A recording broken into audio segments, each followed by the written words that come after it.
In this video, we're going to be talking about all the Snapchat support code errors and how you can simply go ahead and fix it. So let's not waste any more time and get straight into the video. So common Snapchat support codes and fixes. First is going to be SS06, SS07, and SS18. All these three codes simply mean temporary or device ban, and these indicate that your account or device has been locked due to too many failed attempts or violation of community guidelines or the use of forbidden third-party application. In order to fix it, wait 48 hours, uninstall any third-party plugins like SnapTools, Phantom, and try logging in again. If your device is banned SS07, you may need to use a different phone or in some cases wait for a permanent ban to expire.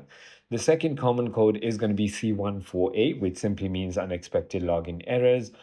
This typically means a network error or server-side issue. So turn off your VPN, clear the app cache, update the app, or switch from mobile to or mobile data to Wi-Fi or Wi-Fi to mobile data. There's another code which is -1, which is just a warning. This indicates unusual activity, but the server didn't explicitly reject the request. Ensure that you are using the official app and not a rooted or jailbroken device to fix this error.